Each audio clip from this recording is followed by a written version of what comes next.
Welcome to the Truth Unveiled. I am your host, Drew Keaton, aka Soul Keaton, and we have waiting on my other co-host, Troy Bugs, to come in the few. So, want to thank everybody for tuning in once again to the Truth Unveiled. We have great conversations. Also, people who tune into the Alchemy Hour on Wednesday. We will be back next Wednesday with full programming. And next week, we'll be back with the feminism of hip hop and masculinity. So that's what we'll be doing next week. So tonight, we got a special show. We're just waiting for guests to pull in. I just want to do a few things, though. I want to say we had Kiza Conyers on, and she did Go Beyond Sports, and she was one of our guests, and is a really interesting read. I just got my books today, and basically it was just talking about you as an athlete, you going beyond athletics and finding your niche in life and how you win in life. So want to thank her. Got my books today. Make sure you go on and get it. Um, get your information. Good read. It's we're gonna have fun with this. We're gonna definitely have fun with this, and we're gonna invite her back on because I know she's working on another book. So I got my T-shirt too. Let me show y'all. I got my T-shirt too. Go Beyond Sports T-shirt. See that, y'all? The perception doesn't define me. So that's what's up. And it's funny though. We were talking to a few kids today, and I had big shouts out to my man Reggie Miller too, who came on with us Wednesday. Me and brother Johnny with the school, and we were talking about athletics, and one of the topics came up with athletics as athletes, are good in basketball, getting special treatment. And we were saying sometimes that's the case, sometimes that's not the case. When you're dealing with teachers in the school system, sometimes they might not like you. They might not be in your favor. They might want to fail you on purpose. I know we dealt with that a lot of times in life. So this book right here is definitely a good read. It's definitely something that you definitely should take a point of and adhere, because it's very interesting, and if you go back in a couple of weeks, you can find Kiza Conyers' conversation with me, and it was just awesome. So I just wanted to thank her for sending my books and being on the show. So we got my man Troy Bugs. What's I up? guess we're waiting for a couple of people to come on. We're going to talk about relationships in the blame game tonight, right? Yeah. Yeah. So one of the issues, I hit up a few people too. One of the issues that, well, first of all, is last minute. Once again, I apologize. We'll be back with hip hop and masculinity next week, but it was Yeah. last minute. And then when you're on this platform such as Facebook and StreamYard and all that, you connect to people all over the world, Yeah. and we lose cognizance of some people live in different time zones that we live in. So when we say 7 o'clock, um, Yeah. we be mindful that it's 6 o'clock in some places, maybe even 4 o'clock in some places, Yeah. or We three. are hours behind you guys down here in Texas. Yeah, So yeah, and you're so used to it, like we don't yeah, really think about that. I really wish this country would decide what they're gonna do with this daylight savings thing and just go to one Pacific time like other countries are doing. yeah. Um, there was a story behind why there is daylight savings time, but that's another show, Oh and man. and another topic we can go into. So Oh, I reached out to a few people to come on and talk about relationships. I didn't yeah. want it to make it seem like me and Troy was bashing women or bashing men, or just because I didn't want it to be one sided. So we gave opportunities. A lot of people declined to come on. A Yeah. lot of people don't want to say it. So if we women bash, then that's your fault, because y'all could have came on here and y'all could have defended yourselves. So I Yeah, know Julian in the background too. So she if she don't like what she can hear, she can chime in. yeah. So what did you want us to talk about when it comes down to that? Well, I mean, it really, man. I mean, you had mentioned the brother with the conversation. Um, just the relation as far as relationship rise. You had mentioned that there was a show, a podcast that the brother and he was Kevin Sullivan. Yeah, so you hear Sanders, Kevin Samuels. Yeah. So tell us a little bit about Kevin Sanders and what he believed, what he stand in. To me, he say alpha male, but what he don't let women have he make them take responsibility, and I think that's what a lot of brothers like his show, and a lot of females don't like his show. But I think he brings up a lot of good points when it comes to relationship issues and how everything is always thrown on a man. So he does make a lot of the women that go on this podcast take a responsibility. Like he tell them the age, like how old are you? What size dress you wear? He'll bring a lot of stuff down to him. And a lot of women don't see all they see is the man. Like he had one lady on there, and one man was physically abusive, and it's like every man she got was like abusive in some way. And he said, "Well, how many nice guys try to talk to you and you rejected them to be the abusive guy?" Like a lot of women are, I've been in bad relationships and this, that, and the third, but they don't never say, you pick these guys. These are the guys you pick. Right. You know what I'm saying? And matter of fact, I was watching Forrest Gump the other night. Mm-hmm. And I seen the movie 1,000 times. I was laying in bed waiting to go to fall asleep so I can go to work. But I looked at it from a different perspective. And I looked at Forrest Gump as the real nice guy that'll do anything for a girl. And I looked at Jenny as the girl that didn't want the nice guy, that she wanted the guys that wouldn't like. At one point, she got mad at Forrest for trying to help her. Right. So I was looking at that, but I just looked at it as a different perspective, and that go to show that shows a lot. That shows a lot, especially when you deal with with women. They say we like bad boys or we like thugs or whatever. But a lot of these women just pick the wrong man. Then when they get 40, 50 years old, now they want the nice guy. Right. You know what I'm saying? Now they want the nice guy after they wasted a bunch of time with the mother dude. Well, you referenced Forrest Gump, so I think that's a good analogy because, and you're right about it. In all her relationships, she really didn't have a relationship with herself, and when she was younger, her father was abusive, and even when Forrest Gump, when they went back to the tree where the father used to abuse her at. She even felt some sort of way about burning the tree down and wanted the house burnt down and all that stuff. But like you said, she keep over and over, she keep going back into that relationship piece. And I think if you look at the whole buzz right now is Coming to America. So if you look at the first Coming to America and you look at the second one, it's the same underlying thing. I'm not going to get into all the other stuff, but you're talking about relationship. It's the same thing.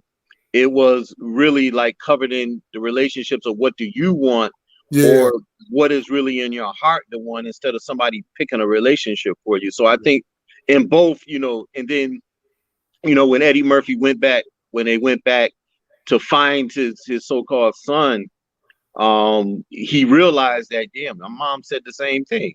And I'm just really listening to my father. And this is what he wants. And so I think a lot of what you're saying, I think it is true. People always want the thug or they want the athlete or they want the popular guy that they know everybody chasing. And Beto Bailey come around or something like that, nobody wants to talk to Beto Bailey because Beto Bailey is a nerd or he ain't in the in crowd. So I don't really know what that's about, man. That's crazy. I got a friend years ago. He got caught cheating. And he was in the streets. He had a few dollars, and his girlfriend was livid. And he asked, he said, listen, he said, if I was a businessman, what I mean, I get private jet rides and I get stay in different hotels and different things. That's the perk of my job. I'm in these streets. The women are, what I mean, you chose me.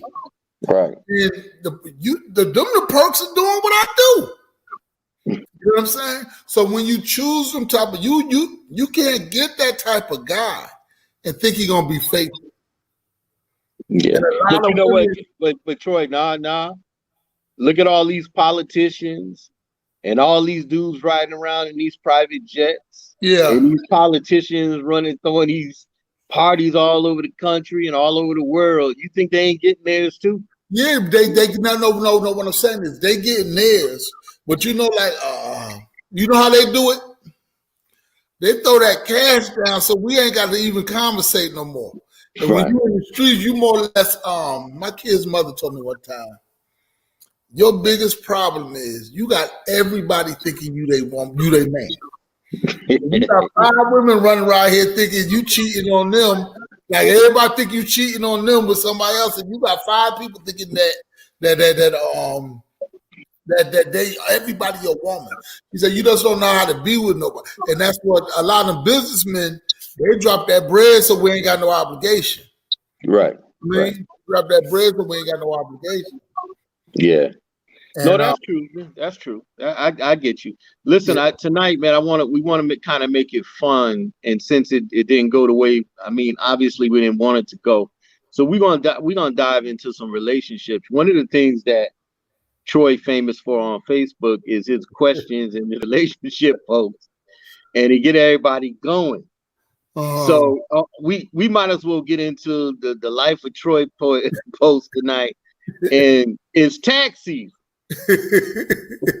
Oh, it's tax season. So it's tax season now. It's everybody in love right now. You know what I mean? Everybody. You go to the mall. Every dude got a Foot Locker bag. You know what I'm saying? Everybody gonna ain't gonna be a crab leg left by time. Everybody happy in love, and it's wild right now. It's wild right now. This is the bliss time. You know what I'm saying? Let me ask you, why so many people break up after tax time? So look, why do people break? Let's say the end and the wind down of tax time is May. Why do so many people break up during May? Or because like the oil money is what brings people together. And when the money gone, it ain't fun no more. You know, that's spending a month and a half with somebody you really don't like just because they got control of the money. You know what I'm saying? They got $5,000-$6,000, and you know it's every year the same thing. I know people every year they gotta go buy a new car or they go get a new living room. Right. Like black people got to have 50-inch screens, TVs that's in every room in the house by now. There's so many people fill up the house with them. Now they got the new TVs, and every year it's the same thing. Every year I was in Walmart a couple weeks ago. Everybody had the orange. It's a new brand of TV. It's like OUI or something. I don't know what brand, but it's like an orange box. Everybody in Walmart had an orange box TV. You know what I'm saying? Like, is that a result of tax season? Oh yeah, most definitely. You know, people splurge like I guarantee you, PlayStation 5 will be here, right? Like real soon. Whatever happens, the delay, but they gonna get this tax money That's gonna So is that so? That's funny that you say that. I remember you made a post that people buying people PlayStations to keep a man. Yeah, oh yeah. Is that true? Let me tell you something, right? Dude told me this. If at midnight tonight, all across the country, Mm-hmm. if women said, get the fuck out at the same time throughout you will have a male homeless population overnight. So you got a lot of with the women that control the women control the home, but the men control the relationships. So if you don't do what I want at this home, I'm going to her home. Right. So they do what they got to do to shit. He switch home when she get her food. When the food run out, he running over there. And, you know what I mean? When the money run out, dudes is monopolizing out here on not having a place to stay. So is that where the birth of the side piece came out of? What you saying? No, the birth of the side piece came from you got when you was raised with no like my oldest daughter, he was took from me when she was little, right? And my 14-year-old daughter lived with me, and my other 20-year-old daughter was around me every day. So when I'm dealing with them, and she like, Daddy, I ain't get that. I ain't like what you doing. I ain't get that coming up. You know what I'm saying? And she tell me all the time, my life would be so much different if you was in my life. So a lot of these women, man, they grew up with no fathers, and they grew up with no positive role models, and they grew up with mama boyfriend, and he probably was halfway looking at her. So they don't know how to be. You got to be in so you got to see positive relationships to be in. You know what I'm saying? Well, you speaking truth though. You speaking truth. Like if your girls sit up and watch Basketball Wives, ATL Atlanta, and all the shows, and you think you gonna have a positive relationship after she watch all that arguing and fighting, that's going to drain into your relationship. Right. You know what I'm saying? Like, yeah, or you wouldn't be watching it. Yeah. Let me read. Angela Thorpe said, "It's just the leftovers from the winter love to keep warm. Springtime comes, and it's time to find new love for some people." That's what she said. Okay then. How you doing, Angela? Why don't you join us? Well, it's hard for them to join us because they gotta have the link though. Oh so yeah. We make sure we'll do that next time though. But you bring up, like I said, some interesting points though, Troy. You said what they watch, and I think reality TV has done a number on us as folks because I think it's what people think we supposed to be. Yeah.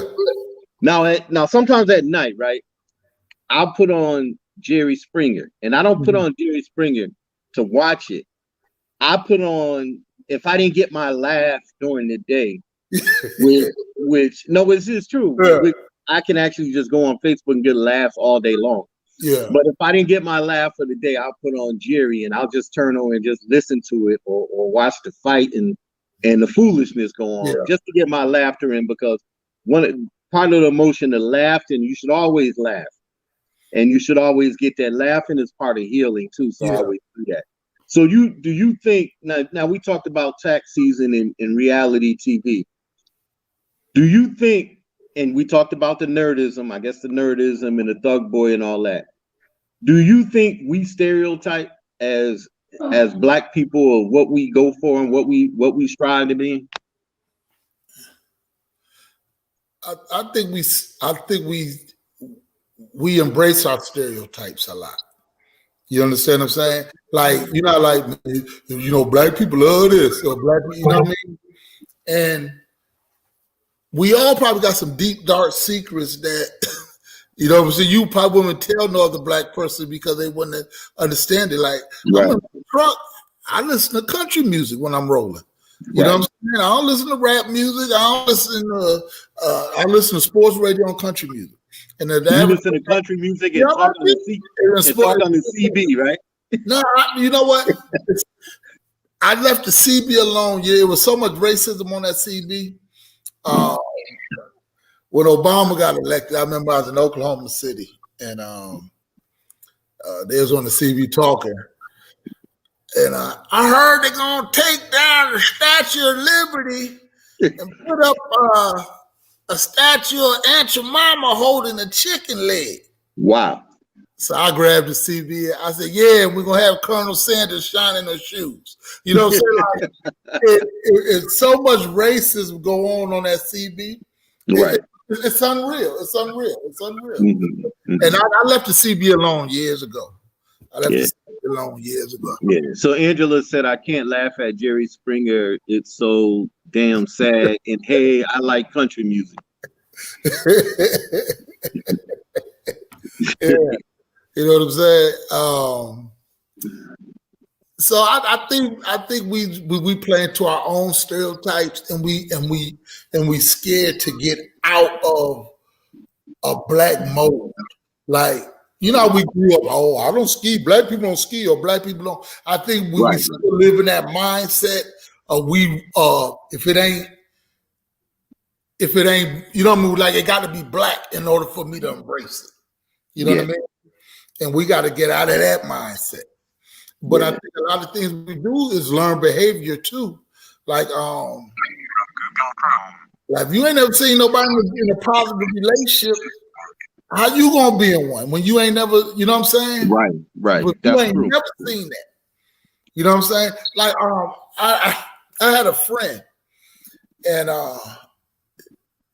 we was talking one night. I'm like, well, what you doing out this late? She said, I'm about to go put this dude's car on flat. I was like, why are you messing with that dude? She said, because he cheated or something, whatever he did. I said, why you always talk about putting somebody's car on flat? Right. She said, as a kid, my mother would wake me up in the middle of the night, and I'd be standing on that hump in the back of the seat, holding on to the seat, watching her put people's car on flat. So this is the type of shit she see growing up. Right. You know what I'm saying? So she do what she see. You know what I'm saying? And sadly, a lot of us never seen no positive shit. Right. No, that's true. You're right about that. A lot of us never seen no positive shit. You know what I mean? Yeah. Angela says, preach, I ski, I laugh, and I get all four. Wow, really, Angela, you get all four. No, but you know what? You bring up that's interesting that you would say that. A lot of times we haven't seen no positive. Like, for instance, let's go back to the skiing. I mean, I know I've been on a few ski trips before, black ski trips. You know, opening up. You'll be surprised at how many black people ski. Mm-hmm. People do ski, so the stereotypes. Like I never like being from here, my whole family from down south.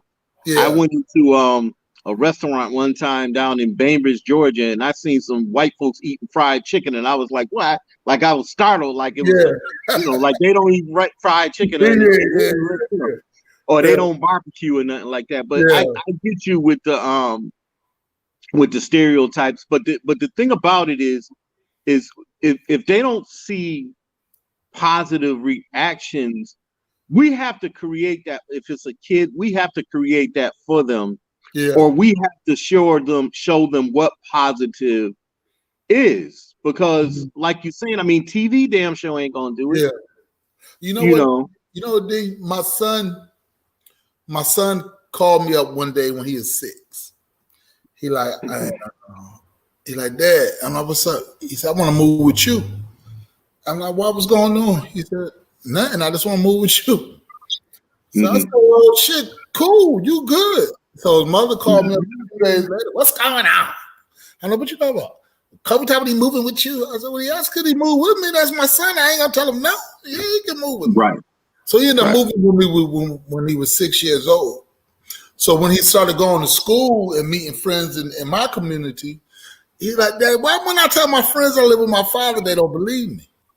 Right. I said, Kobe, the older you'll get, you'll understand. A lot of kids can't do that. A lot of kids don't have access to their parent, like their male parent, like that, where they can.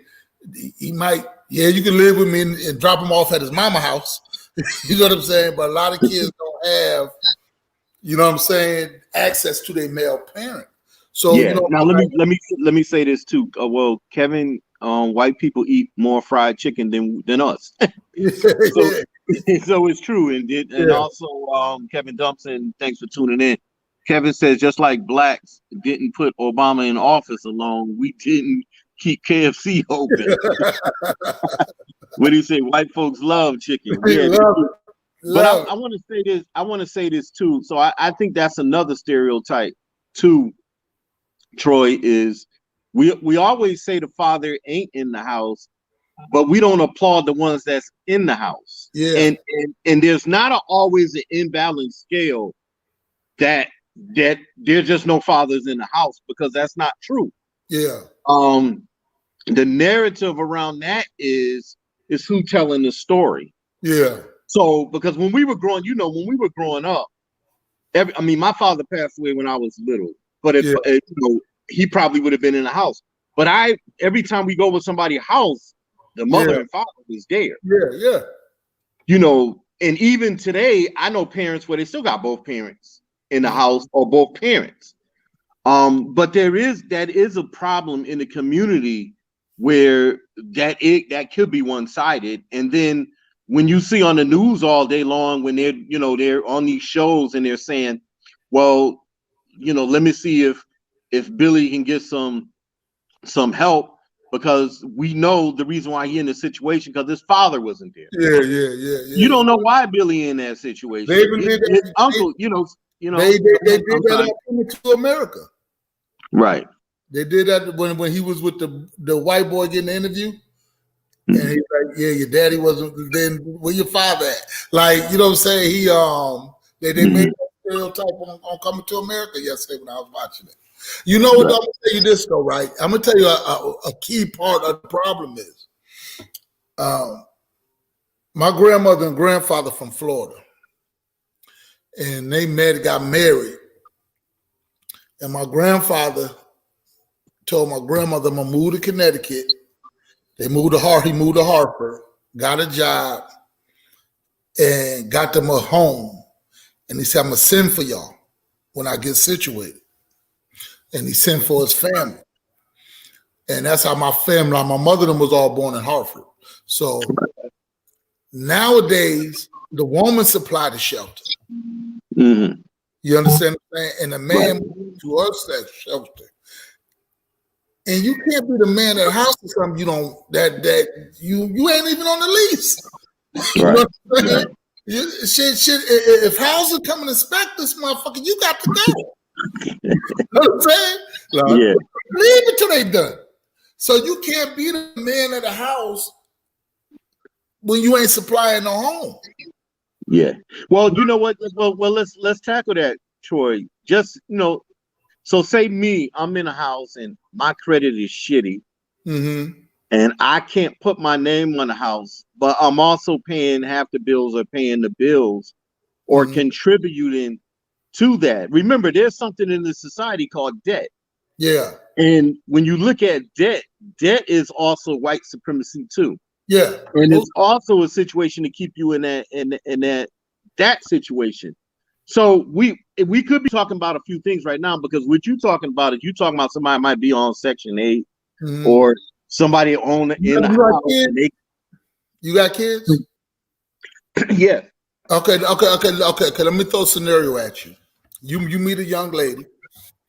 She got a home. And you move in her home. And you paying half the bills for 15 years. You know what I'm saying? Half the mortgage, half the bills, everything. You pass away. What do your kids get? If you're not on nothing, they don't get nothing. That's what I'm saying. So you have invested into her and her kids. Right. Like, I'm real. I was the same way. Mm-hmm. And I had to go from woman house to woman house, woman pillow to post, hefty trash bag, all you, with the stick on it, right? And one day I called my son. Me and my daughter mother fell out, so I called my son mother. I said, "Y'all better bring my stuff to your house." So she like, "Okay then." Then she called me right back, and she like, "You ain't tired of this shit?" I'm like, "What's up with you about?" People telling you to get the fuck out. You ain't tired of that? And I said, I never really thought about it because I did what I was accustomed to, what I seen all my life. Right. Dudes going from woman house to woman house. And she's like, listen, man, you make too much fucking money to have for somebody to be able to tell you to get out their house. Get your own shit, man. And you ain't never got to do that. That was like on a Thursday. That Friday, I went to look for an apartment. That Monday, I found an apartment. By that Friday, I was in the apartment. And I lived under another woman roof again.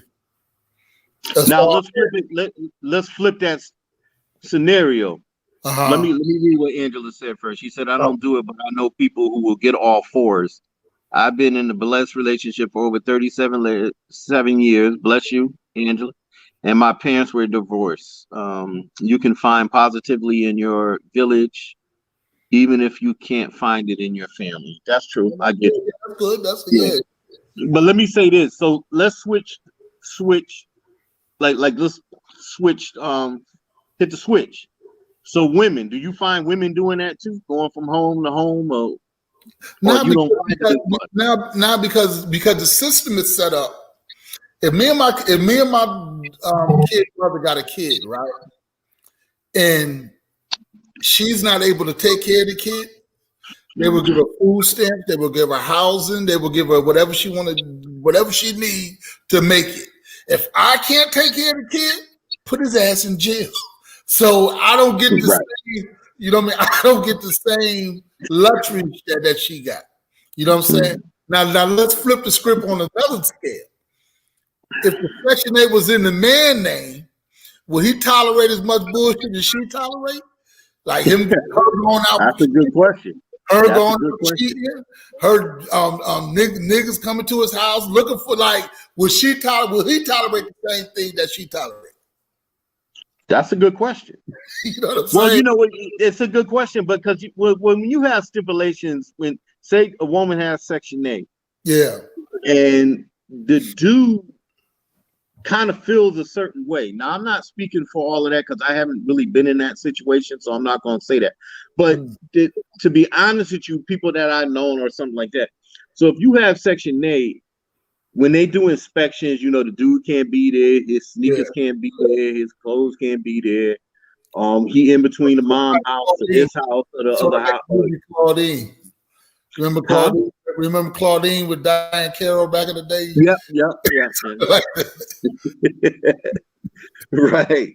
So, you know, is it his fault that he hasn't stepped up in a man and put put that relationship in a situation where he is just gonna say, look, I'm gonna work, I'm making a couple of dollars, I'm gonna do what Troy did, stop getting kicked out, and I'm gonna get this house, and we're gonna really get this house, or we're gonna move in together and it's just gonna be about us. Because Section 8 is part of it too now. It ain't it's probably what hinders the man is. What hindered the man is I had my first kid, I was 17. You understand what I'm saying? And we get to having babies and shit, then that child support kick in. Now that's eating up half our income. So 9 out of 10, we gotta go moving with somebody because we can't afford to live in our damn self. You know what I'm saying? So that child support hinder us a lot. But what I always learned to do, I would get another job to supplement the income, the child support that was coming out. You know what I mean?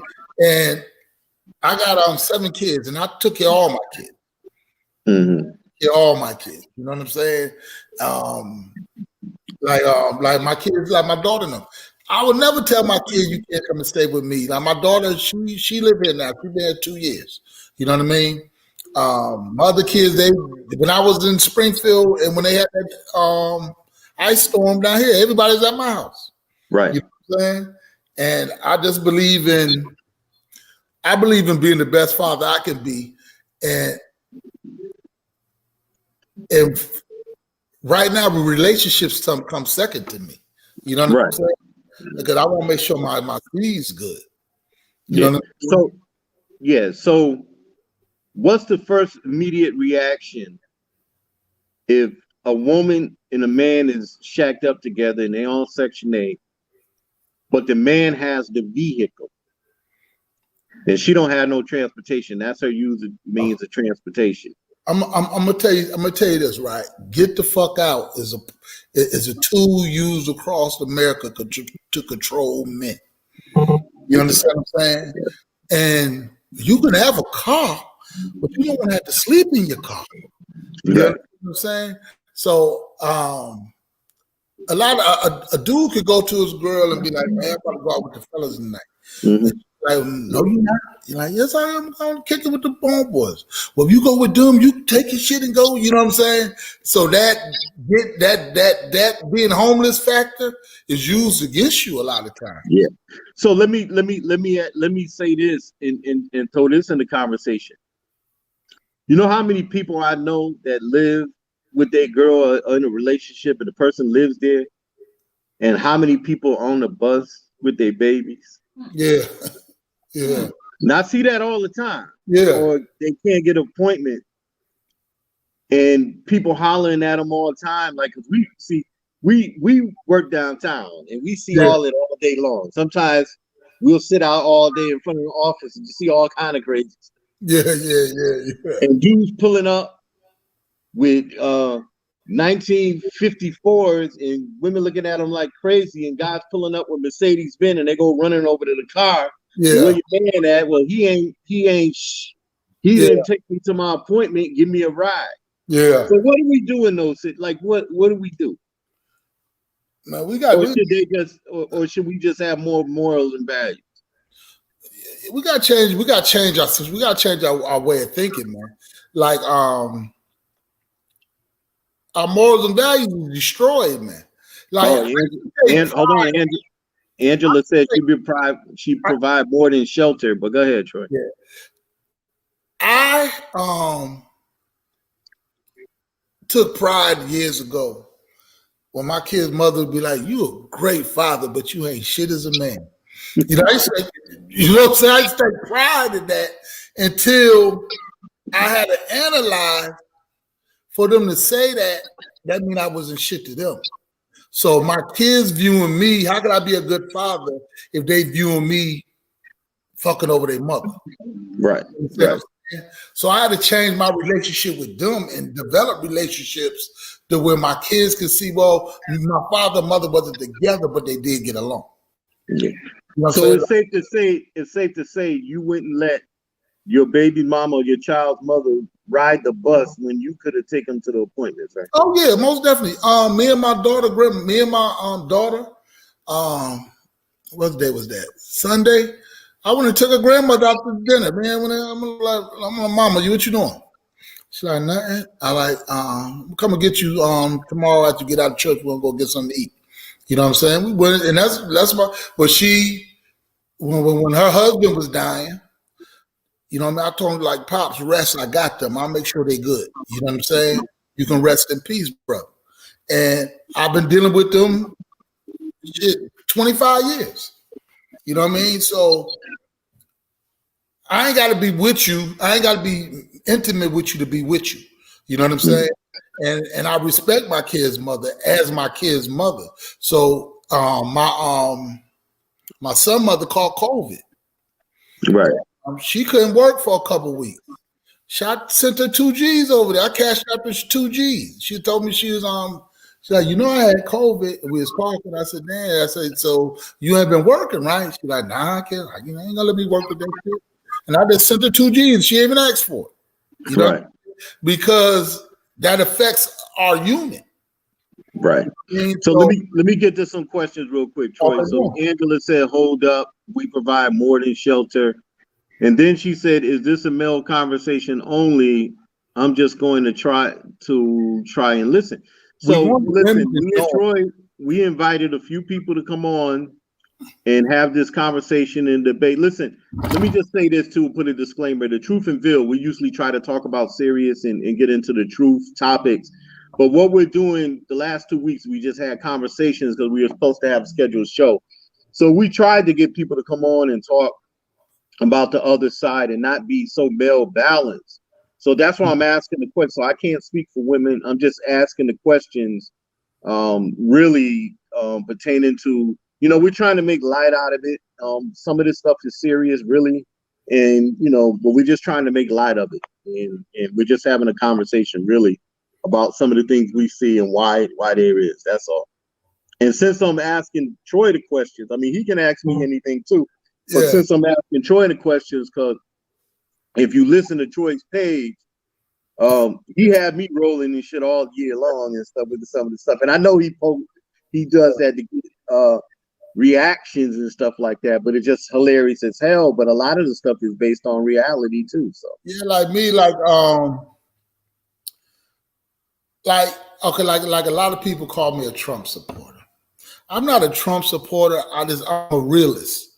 And so why not your wife? Oh, she talking to you. Why not your wife? well, I'm not. We don't have. We don't both want of to make no homes tonight. Jillian, she's sitting right here. But why we not well, no, I'm saying we tried to have people come on and talk about it. So anybody can come on, provide a link to his page. What is that? Provide a link to his page, please. Is it too late to send her a link? Well, no, she was talking about Troy. Is Troy Bug? See, tell her your Facebook page. Troy Bug Senior. TROY BUGGS Senior. Oh no, she's talking to you. She's saying where your wife at. Oh, where's my wife at? Oh, right now, I'm doing me. I did that before. That didn't work out too well. And when my kids turned 18, I was like, I'm about to just kick it, travel, and do me. And I'm trying to enjoy life now, raise my kids. And unfortunately, my daughter had to come move with me when they turned 18, so I took her in. But I'm really trying to do me. I'm trying to buy some more properties. I'm trying to open up this sports bar. I got things I want to do for me now. I'm not really focused. I think I'm a lot like my father. I'll probably die alone because I don't need a relationship. A lot of people need a relationship, and I don't need no relationship. And okay, so let me ask you this, Troy. What about the old adage, like growing old and stuff like that? There's some times at night where, you're watching a movie or something, you want to watch Coming to America 2, you want to laugh with somebody. True. Like I got a girlfriend, and we're not married or nothing. I got a girlfriend. I ain't just sitting up here. I ain't no. But she can't stay over there though. No, she can come stay. She can come over. I ain't got no problem. I go to her house. She can come in. No, I'm not saying she can't come and stay. But she on time. In order for me to disrupt my peace of mind, we got to be on the same level. Because one thing I don't do, I do not argue. Yeah, but what I'm saying is she on time limit. Like I call time limit like 2 day, 3 day. Yeah. Nah, like I'm not playing. I'm not playing. I want you to get in trouble. Somebody. No. It ain't me getting in trouble. But one thing I understood when my son moved with me, I understood when women be like, nah, come over when my kids sleep. Or I understood that concept then. And when my daughter moved with me, I had to really change because I can't be no hoe and tell her not to be one. You know what I'm saying? So with her moving, I had to, you know what I mean? It was different from my son being here. You know what I'm saying? I could get away with a little bit with my son, but with my daughter, I don't want her. I'd be like getting on her about being a hoe. It's like, that's what you showed me. You know what I'm saying? So, which you like, that parenting part is more important than anything to me. So let's talk about this. Why would you want to be with a woman, or any man would want to be with a woman that you can't come over there until the kids are asleep? Like, what is that saying about you as a man, to that relationship, to that woman? And you might be that man for that woman. But I think, like, I've been with women that was for me, but you would never meet my kids. You know what I'm saying? You would never meet my kids. And so, and I think women are the same way, are like, you got to come when they sleep and leave before they wake up. Like, and I understand that, because everybody that's for you ain't for your kids. You know what I'm saying? Everybody for you ain't for your kids. You know what I mean? Like my daughter, my granddaughter turned 14. And the other day, and me and my daughter was talking. And I'm like, baby, you got to watch who you be around now. She said, what you talking about? I said, you got girls. Right. These niggas will kiss you on your forehead and be looking over your shoulder at your child. I said, you got to be very aware of what's going on now. It's like, because I don't trust nobody. You know what I'm saying? I don't trust nobody. And like, me and my daughter got a wonderful relationship. The whole day, me and all my kids got a wonderful relationship. We fall out sometimes, but overall, you know what I mean? I might yell and scream a lot, but it'll be for their best interest. Well, that's what it's for. So before I get out, it all started. See, ladies, it all started with tax season. So while I get off the tax season and get into some positive relationships in male, with positive relationships in male, let's like move to different. Let's get it. So to the good stuff. Yeah. So your page is, it's hilarious, and then you talk about relationships and you talk about things you're doing. So positive relationships. What's the issue with being in a small town like Springfield when you're talking about a positive relationship, or people getting to know each other and people like knowing each other and stuff? The problem is everybody is recycled at the end of the day, and you connected to this person. Your ex-boyfriend, I slept with his girlfriend before, and like everybody connected. And first of all, everybody damn near family. You know what I'm saying? That everybody, right, that's true. Everybody connected sexually, and it could be like, it might be, for me, I met a girl one time and I liked her, and we conversated, we kicking it, and she told me she slept with this dude. I cannot sleep behind that dude. I just refuse. I just refuse to sleep behind. But in a town like Springfield, a lot of stuff is not. A lot of stuff is like, if a dude don't like you, he'll sleep with your girl on purpose. Right. You know, saying stuff like that. It ain't no the women dirty, the men dirty. You know what I'm saying? And it's hard to be in. Like I got a friend. I told about them, and I had to tell him, like, where I live at, it's so big. It's been people I was in relationships for when I first moved here, that if I don't make it a point to see them, I will never see them.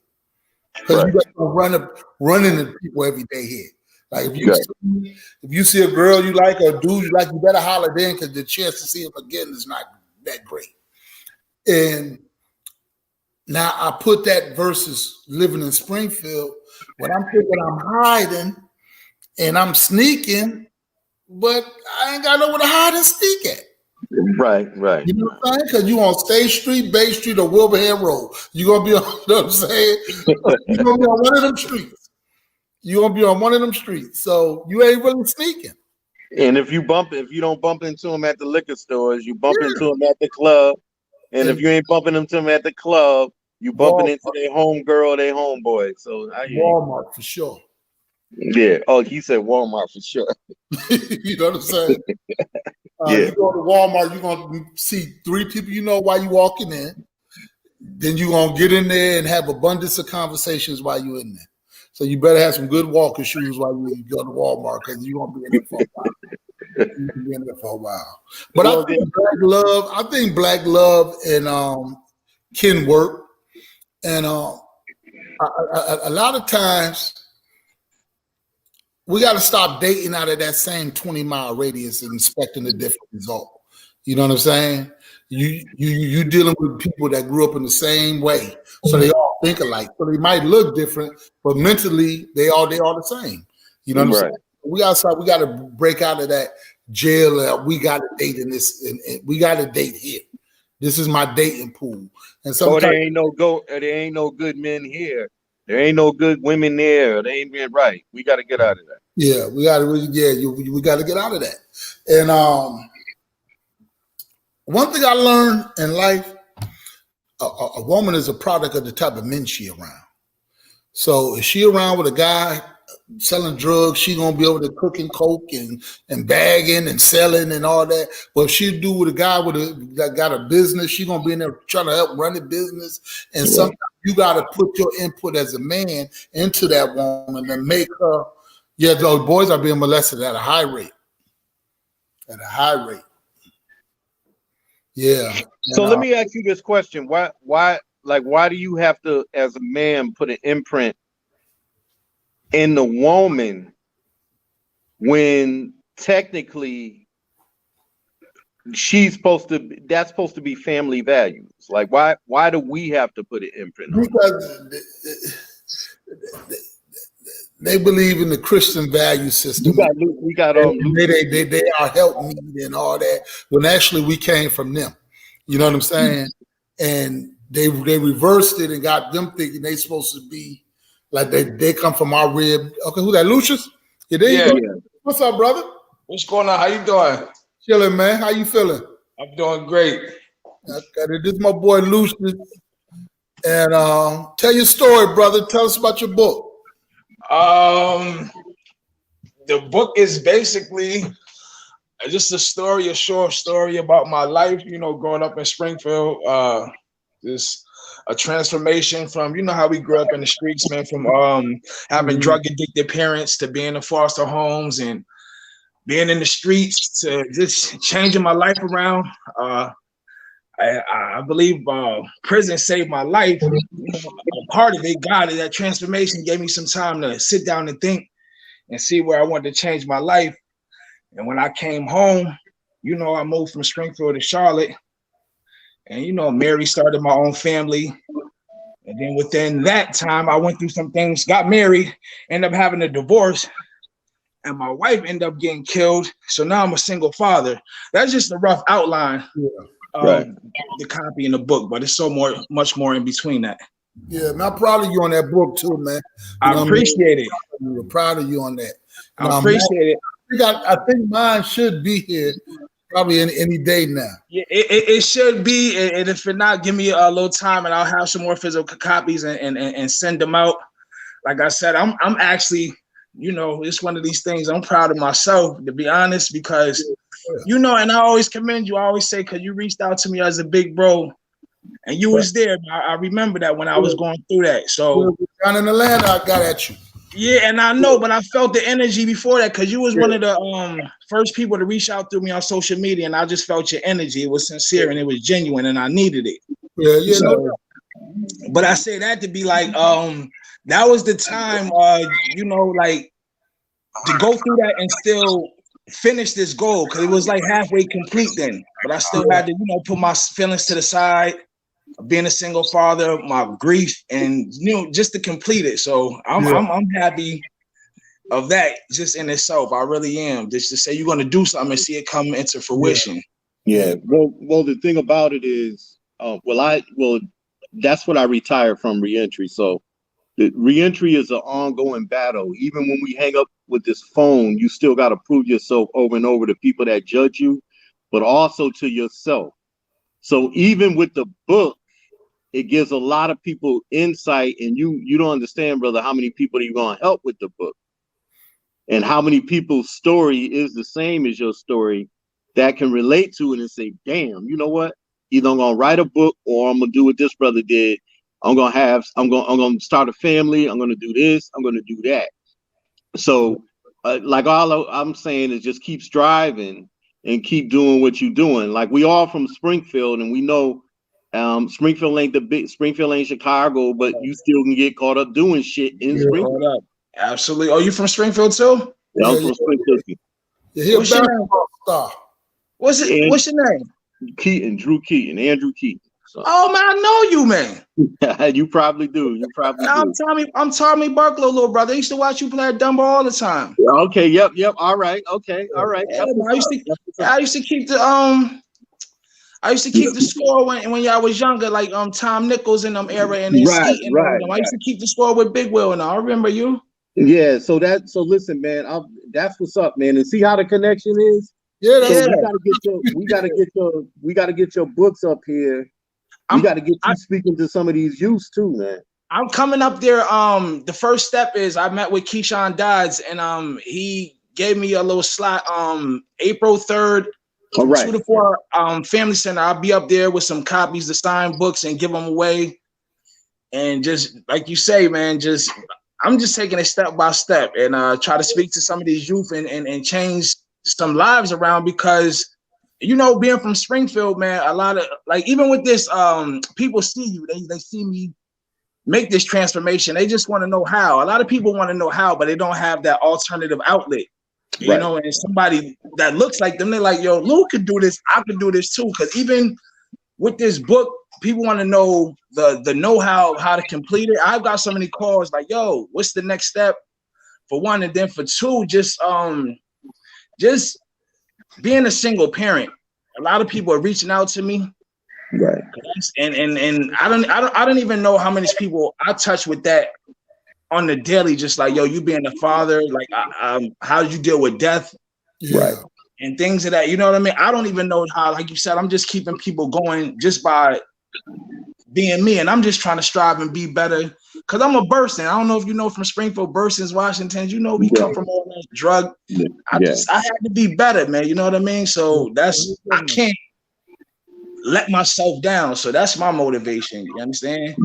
Yeah. Well, I mean, and that's why everybody proud of you because you know they see you moving and you can change. Because I always tell people, man, while you breathing, you can always change your life and how your outcome of your life.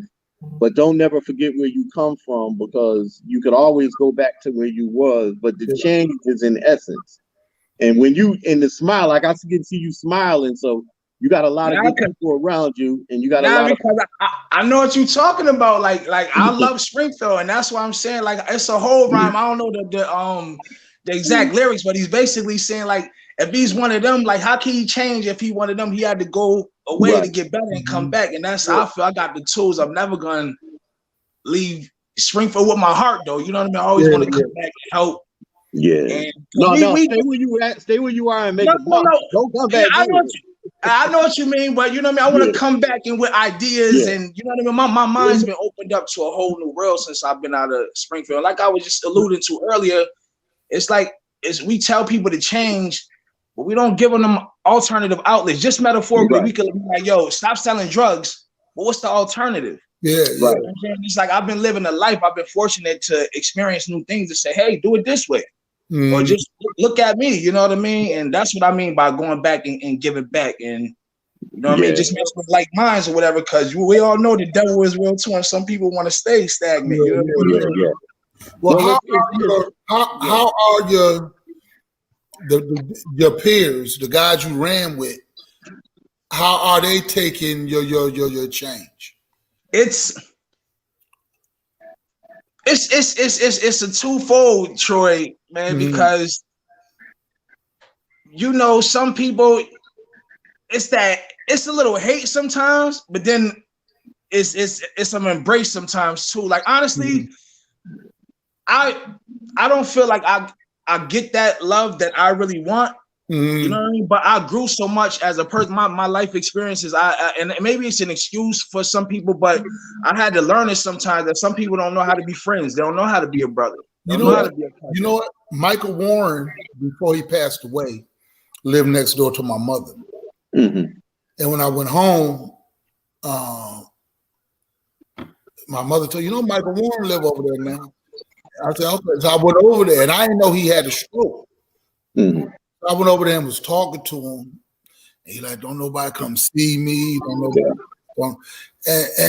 And I like, look, a lot of us, your friends, or you got friends, but a lot of people don't know how to do. Black people don't know how to deal with stuff sometimes. So we ignore it instead of they're not realizing like I just could come over here and sit with him for an hour or two and he'd be good. We looking at I don't know how to deal with this now. Now I got to carry you. You know what I mean? Like, you know, so me and him had a long talk, man, and his mother got in touch with me and like, thank you for talking because he didn't understand. You know what I mean? And I think with your friends, they may not, nigga, you over there with that nigga. I remember you shooting me. You know what I'm saying? Yeah. Because they don't know how to embrace the new you, or they don't know how to show love without it. You know what I mean? And we got to learn how to show love.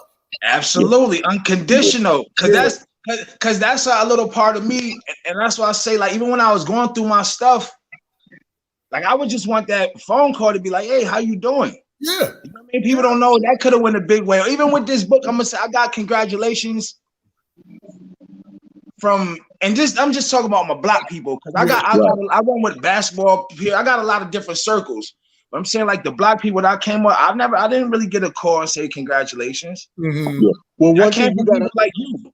Yeah, well, one thing you gotta say this, and I always say this: when you start realizing who your friends are when you get locked up. That's the first step. And it's done by design, because if you did time when you were locked up, you locked up in Massachusetts, right? Yeah. So, and you locked up in Massachusetts, why do you think they put those facilities where they put them? You got Shirley all in the middle of anywhere. You got Gardner. I was in Bridgewater. Right. So you way out in Bridgewater, and then the next one over from Bridgewater is Plymouth Forestry. See, I used to work. I know all the facilities. So you out there, it makes it that's hard. where I knew you from too, Ludlow, man. Ludlow, well, no, I didn't work at Ludlow. I worked up. Okay. I used to do the PRI, Prisoner Reentry Initiative. So we used to come to So when you go out to that facilities, it make it hard for me to get to it. Yeah. But still, even phone calls. And then when you get out and they say, well, damn, you know, the first thing your brothers want to do is, Lucius, let's get this shit rolling back like how we used to. But that's not you, because you've been inside. You know how this shit ain't fun. And then the same people that you roll with and you say you die hard, don't receive yours. That means you got to change your circle regardless of what they meant to you. Mm-hmm. Because your circle now is everything. Listen, I have people around me that I love when I was growing up, but I can't let them back in my life now because they're not going in the same direction of mine. And that don't mean I hate them, or it's just sometimes there's circles that you have to connect with, and those circles mean everything. And there's people that you're gonna meet moving forward you ain't even met yet that's gonna be in your circle. I'm going through that now, man. I'm in a big transformation because I'm growing out of that now. You know, I'm reading a lot, like just developing myself. And I've been like on this Napoleon Hill kick, even though I've been had a book. But it's funny, man, because TD Jakes made a quote one time. And I know, Troy, you don't deal with them people, but it's still my man. I know how to take the you know, the meat and throw away the bones. He just was saying though, like sometimes that information or that book you need or whatever it's in a book in your house and you don't even know it's just sitting there. So what I mean, I've been going in on Napoleon Hill lately, and he's been talking about building your mastermind group, people that they really care for you and y'all got the same purpose. Like, and it alluding to what you was talking about. You can agree with some people, but they don't serve a purpose for you. And you got to really come with people to grow, because people play with time. I'm 42 now. You know what I mean? Like, right. You're on the downside. You got to stop playing around with life. And people don't realize. People don't realize. Like, if you Like, so in the book, How to Eat to Live, if you follow that book, it said you would live to 125 years, even some people 160. But if you really look at life, it's just like basketball. Like we play basketball. Basketball is not long. It's not going to be in your life like forever, like people say, like how you play. And even your life, there's not a long time that we're on this earth. So at some point, you got to get it right. And when you do get it right, you can't look back, because you got to get it right over and over and over. You can't keep getting things wrong, because there's too many times in your life where you don't have wrong, but you always have right as long as you live in. So listen, I preach that stuff to people, but I'm the same testimony. I wake up tomorrow, I got to get it right too. Yeah. Mm-hmm. I'm not the only one trying to get it right. Everybody, as long as you learning from them wrongs, though, because I don't learn a lot. You know what I mean? For real though. But hey, I mean, I don't know why this was just in my spirit or whatever. But because you said you was working with the prison, the PRI thing. Yeah, and it's one thing that I learned. I carried this with me through that program. It changed my life a little bit, like the way I perceive things a little bit. You know, they teach you. They say you gotta work on self, family, and then community. Yeah. And you know what I mean? So I'm like, it all go hand in hand. Like I just said to myself, I gotta be a better me for my family. You know what I mean? And then I could build a healthy family, and then we could be good for the community. You understand? So I'm just always just trying to be the best me. You know what I mean? And just break these generational curses, man. That's all. Cause I'm just. It was one time, man. At one time, my mother had 4 sons. All 4 of us was locked up. Wow. You know what I mean? That's not normal. Like that. And a part in my book, like I said, how my mother died when I was in prison from AIDS. Right. And I was locked up in a cell. My aunt Queen B had called me. Right. And I had to lock back in with that for 4 months. Right. But I put that in the book. That's when I really began to like. It was nothing in there but letters from my mother. Yeah. In the Bible. And she would, you doing your bed, you playing ball, you playing cards, and she would send me, hey, read Proverbs, this or whatever. And it all just came together at that moment where I'm like, just started seeing stuff, and I'm like, yo, I gotta change. I can't come back here, bro. Like, you know what I mean? Because I did 7 years police playing drugs on me. Mm-hmm. Right. That's why I said, and when I first started off, I said, I think that it saved my life, because if I didn't get them 7 years, the 7 broke me. Yeah, you know what I mean? I went in at 22. I came in at 29 going on 30. Anything less than that, I think I'd have came back out and try to hustle again. Like, right. You know what I mean? I don't know. I just put that out there. Well, listen, Lucius, you got a story to tell. And good looking out, Troy, for bringing them out, because now when you said who you was, I was like, damn, he did look familiar, because I know all your peoples, man. We all play. Queen is Queen B's my aunt. Tommy's my older brother. Yeah. Well, I did. Listen, man, and that's what's up, man. But see, like, it's the example, because you got to look at the people that still, like these young cats that's still in the streets. And it ain't about Springfield too, man. It's about Charlotte. It's in Texas where Troy at. All these cats, man, because everybody needs to hear the story, because what the common denominator is they locking young brothers up all over the country. Let me ask you a question. I know they limit literature. Can you get your book in the jail systems? I probably could. It's all about connections and getting the right people. And that, again, is so funny, man. You know, God placed people in your life for here and there. Over the years, I was thinking about this earlier, I've been meeting this dude. He runs this prison program. He goes in like once a week to the prison, and he's been speaking to the prisoners over the years. Yeah. And I think and it's so funny, Troy, because I ran across his card a couple of days ago. You know, God's stuff ain't coincidental. Yeah. And I was like, I think this is the dude I need to get with to make that connection, just even down here. But I don't know, like, Ludlow or anywhere. Like, it's all about connections and who you know with anything. So I would say yes. Yeah. All right. Well, listen. Whatever you need, we can exchange after. Whatever you need, I'll see what I can help you.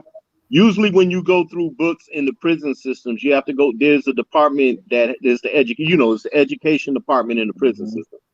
So you usually go through them and they'll talk it. There might be some facilities that might, I don't want them reading it. And it might be some that'll say, yeah, we'll take the book. So a lot of it is if some of these cats can just order the book, that might even be helpful. That might even, if some of these guys can order it. I sent my ex-girlfriend's son a message to the black man. That motherfucker was right back in my mailbox. Returning He said, what? What did he say? Some books say a message to the black man. Because he did what? A message. He sent it back. He said he sent it back. Ex-girlfriend's son in prison. He was in prison. And he sent it back. Nah, they sent it back. Nah, we good. Oh, okay. Yeah, they sent it back. We can't. Yeah, I read that one too. You know, you get in there and start reading, you know, your mind get opened up like an umbrella. You like, hold up, I'm a king. Like, you know what I mean? I learned a lot. Like, you know what I mean? Right. But for real, I'm grateful for this opportunity. But like I said, I'll be up there April 3rd, Saturday, 2 to 4 at Family Center having a book signing. So I plan to, you know, sell some books, give them away, and you know, speak, engage with the people, you know, tell my story. And listen, if the dude say he could get the books in there, I wouldn't mind doing like a fundraiser or something to be able to purchase the books for them to go in there. You know what I'm saying? To the jails, to the people, because you was there. So ain't no telling who you can help. You know what I mean? Yeah. Even if you help one person, your books are. That definitely would be my goal. Like to just, if I, like you said, to just help one person.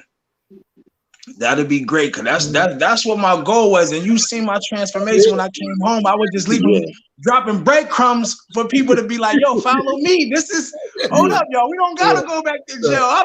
Look what I'm doing, y'all. Yo, we can do this too. Like you can get a job with a felony. Like you can do this too. So you know what I mean? Well, you said something real interesting, and I know the numbers like the back of my hand. So when you do a minimum of 6 to 8 or more time, you know your percentage of you going back to prison drops like almost 50%. So it's the 3 to 6, the 3 to 5 times is when you know your percentage is like 55 or something percent of going back to prison. The recidivism rate going back. Yeah, the recidivism. So the longer your stay is, the more acceptable you are not to go back to prison. Now that's not. So when you said that, I was like, that you know what, that's true. It's true. What it is you know, first of all, you have more time to read. One, second of all, you realize this ain't for you. And there's a lot of when you in Massachusetts, listen out to the listeners. I know this. You're dealing with a bunch of racist ass COs. Oh my God!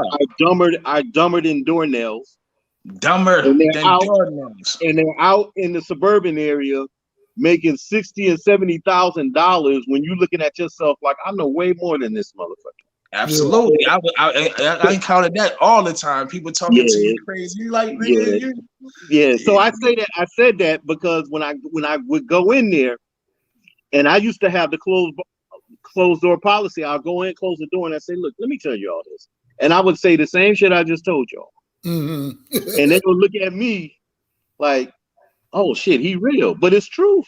Yeah. Like, y'all want to come in here and listen to these dudes? These dudes that got no teeth in their mouth, talking craziness. Can't even crazy.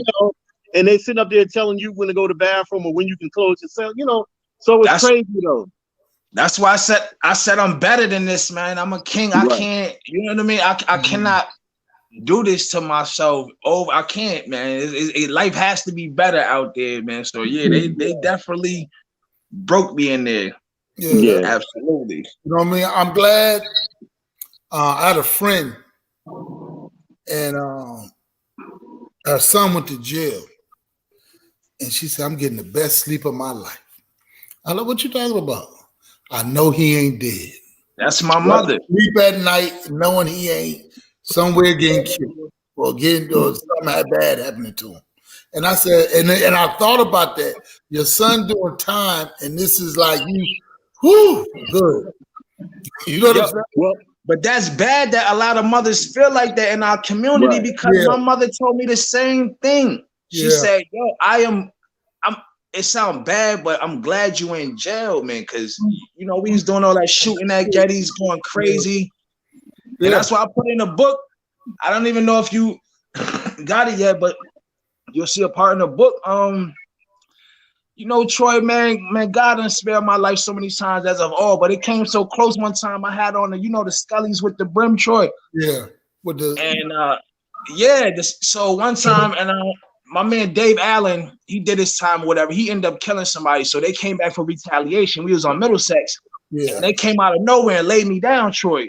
357, yo, try to blow my brains out, yo, Troy. I think they thought they did. Let off one shot and bounce.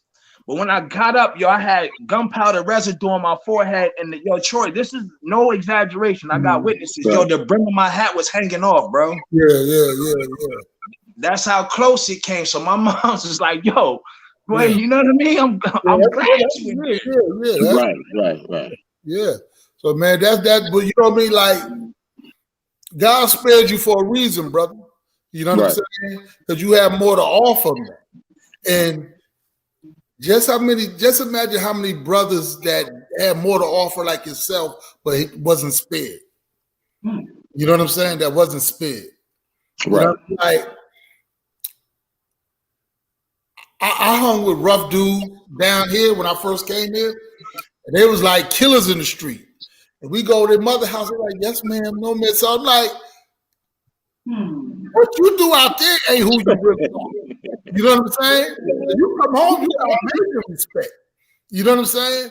And so you the streets force you to be a certain way, but home taught you something. And something in you, I don't know if you looked at people or you seen stuff around, like, man, I don't want this to mine. I don't want this to be me. You know what I mean? I'm gonna tell you what I'm used to get me. Me and my boy used to run the little beef house next to J&J.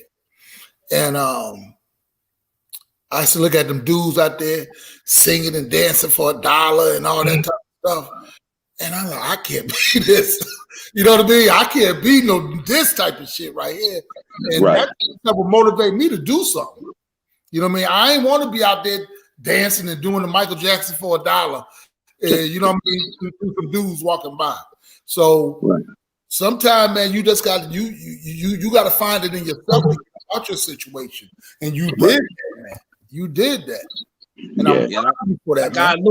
Like I alluded in the book. I think for me, man, like I always was a good student and good in basketball. So, like coming up, you know, like a different world, man. And believe it or not, like watching that show, man, I always wanted to go to college, man. You know what I mean? I wanted to go to Hillman. I'm like, you know what I mean? I gotta get out of Springfield. But I ended up going to jail in my senior year, and so from 18 to like 30, I just was dealing with prison, but I still had, you know what I mean, them dreams when I was 16 and 17. I'm like, I might can't hoop anymore, but I could still make something out of myself. You know what I mean? Whatever that even looks like. And you still can go to college too. So that dream ain't never far to fetch. And then a lot of people, you know, will hear your story and apply, man. Apply for money. If you don't have the money, apply for it and talk to people and whatever you need. I mean, there's people to help you to do that, to make that dream. I mean, you in HBCU country, man. You got you right next. Well, who do you have next? Who you in? You got North Carolina Central. I'm in, I'm near all of that. A&T and all.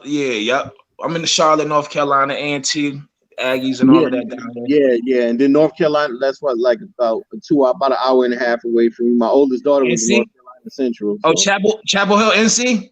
No, she went to North Carolina Central University. That's like a good hour. Right next door. Right next door. Yeah. Right next. I know. So definitely, man. Okay, Lucius, she asked the question, where's the book available now? Give out your information. It's available on Amazon right now. I don't know if I could drop a link in here, or Can I drop a link in here? Yeah, put it in the chat, and then I'll put it up. Just type it in the chat. All right. Yes, put it in a private chat, and I'll get it. All right, there. I just put the link in there, right there. But also, I ain't gonna lie to you. You know what I mean? I've been, you take them hustling skills and put them into different things. I've been really pushing on myself, man. To be honest with you, because Amazon take 50% of your money. I'm trying to capitalize on all my intellectual property. You know what I mean? But at the same time, huh? They get that much? 50? Yep. Man, damn near, bro. Yeah, I feel that's, you know what I mean? So wages. Business is business, but I'm like, y'all can't take all my intellectual property because I'm big, man. Like I said, I've been studying lately, and people, we gotta learn how to capitalize on our ideas, man. You know what I mean? We gotta stop being sharecroppers. Right. You know, we gotta stop being sharecroppers. Right. And do it ourselves. Learn how to do it ourselves. But I dropped the link below. Yeah, like I said, I got them on hand. I'll be in Springfield shortly. But yeah, website coming soon. I'm just taking all this stuff one day at a time, just learning different stuff. And from conversations, I'm learning from conversations like this. You know what I mean? Yeah, we appreciate telling him. He like put my man. He just came out with a book. You know, we all from the house, man. And I don't wish you nothing but the best, man. You know what I mean? And after I read it, what I'm gonna do after I read it, I'm gonna go to my job. I'm gonna put it in the break room on one of the tables and let them read it while they on break. You know what I'm saying? But I'm trying to put this in the chat. The mayor has shouted it out. I'm trying to get him at the book signing. I think that'd be a good look. Yeah. Get some coverage behind it. Yeah. Yeah. The mayor did give him a shout out. I gave him a video shout out for the book. Okay, that's what's up. So it's in the chat. So that's where you can pick up the book right there, and make sure. You know what? So Lucius can get the full fledged and get all his money. Why don't y'all hit him up personally? Yeah. And absolutely. If you got an email or something, what's your email? Cash at me? No. You can email. I can drop all that in here. Yeah. Let me do all of that.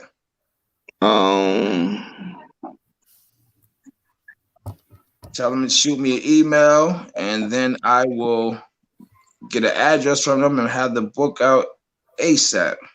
Mm-hmm. Some black bookstores, man, to see can you do a signing. Like call different cities, see if they can. Like we got a black bookstore in Dallas. Like the people do signings there all the time. Oh yeah?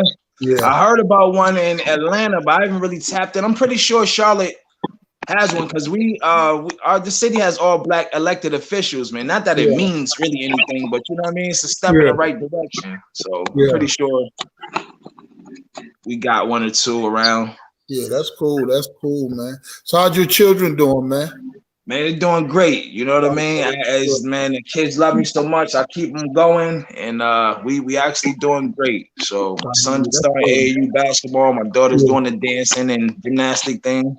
Mm-hmm. Absolutely blessed. It was a big step up too, man. A lot of brothers don't know.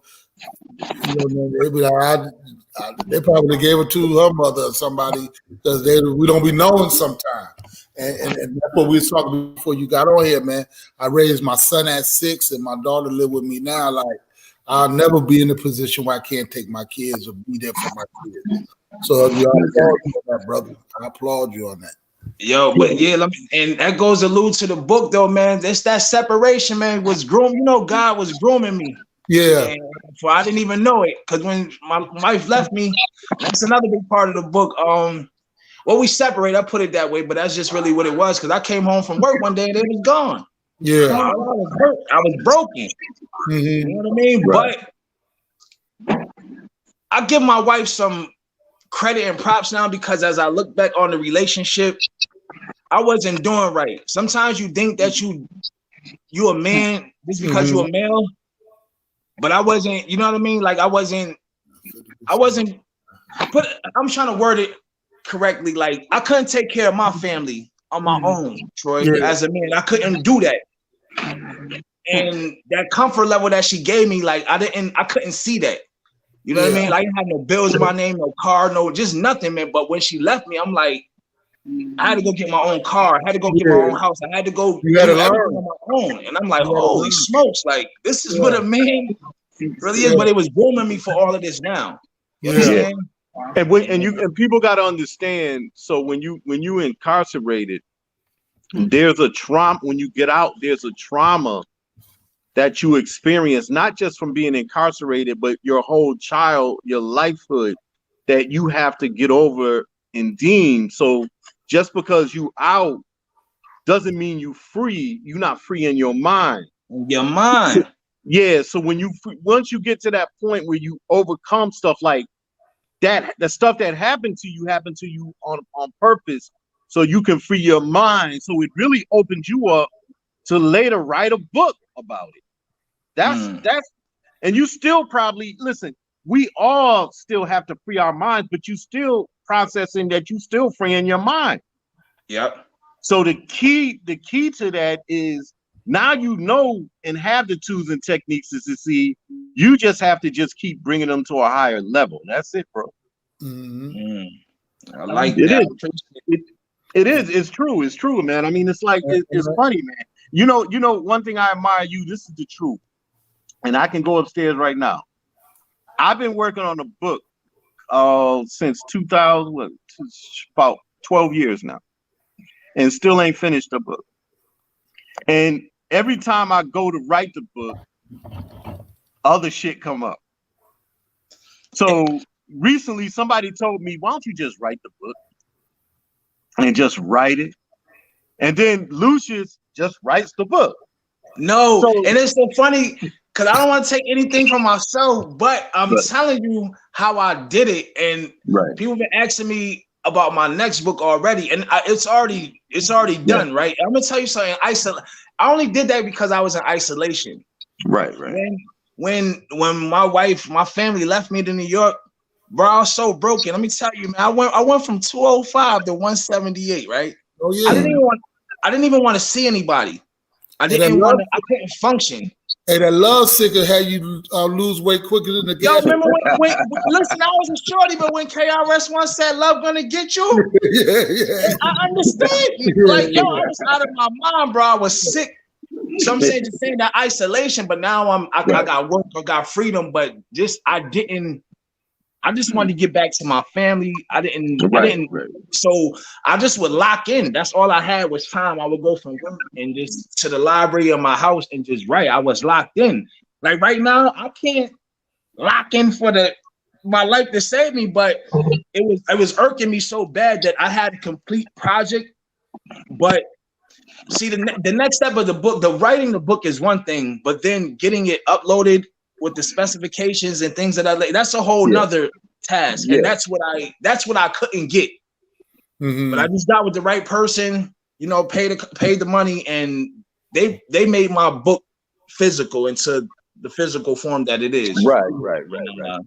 But like I say, timing is everything. Cause like I said, if I was done last year, but I don't think it would have been received the same way. Cause so much stuff was going on in 2020. Somebody was dying like every day. You know what I mean? It would have got drowned. It would have got overshadowed by somebody dying. It would have got drowned in somebody's death. Exactly, bro. Like 20 was wild with death, man. People still dying, but So we got about, I would say we went over a little bit of the time. We got about 1-2 minutes left. So Lucius, get and always, Troy, man, it's always good conversation. I'll put your information in the chat. So give your stuff out again, and I'm gonna see you. I'm gonna wait to get my book because I want mine signed. I don't want no copy again. I want you to come up on. I would love to show you to show face. Yeah, I would greatly appreciate that. Any strong brothers, I got around because whether you know it or not, we've been on a few threads together. But I try to I see you dropping jewels all the time, you know what I mean? But what I've learned now is I don't, the Facebook back and forth, we all smart, we all did it. So I don't, because you got to build with like minds now. And I know what I know. I read it and I know how to do the knowledge on certain things. I was taught that and when I was in prison. Real quick, this dude used to always come to me when I used to start building. And I would get excited when I used to bring him something, and he'd be like, "Yo, are you regurgitating facts, or did you do the knowledge?" And I'm like, "Yo, what you mean?" But after a while, a couple years, I started to learn how to research what I was studying. You know what I mean? And I know a lot of people don't do that, so I don't get into it with, you know, a lot of people. We all professors and doctors and everything. That's not everybody's fight. So I appreciate you saying that, man. I mean, I don't be fighting everybody on here. I'll just say a few things and I'm going, man. And I see you. It's not a fight. I see you drop your jewels. I see, because I see the way that you do it. It's like it's a lot going on, and you just come drop your little jewel, and whoever receives it, because you don't go back and forth with people. I see it. You just drop your jewel and you be gone. Yeah, that's what we do. So listen, I'm coming on the 3rd. I want my signed copy. Matter of fact, I want 2. I need 2. Okay. I got to get 2 because I'm going to bless somebody that I think should read it, should get it. Even if I send it to somebody or whatever. We're going to do that though. So we got to roll now. So any last comments, man? Once again, it's always a pleasure and fun with Troy on here. Man, I appreciate you. Last comment. Yep. You know what I'm saying? Appreciate you for coming on. Yep. Yeah, I appreciate y'all brothers for having me. That was much love, man. Just for no doubt. Okay. Yeah. All right, brothers. Y'all be good, man. I appreciate the love, man. 413 all day. Always. Okay. Always. All right, man. Y'all be good. You too, brother. Yep. Troy, good looking, baby. Yo, I got you, fam, always. All right, you already know. All right, Drew, I'll see you. All right, see you later. Yep. That was dope.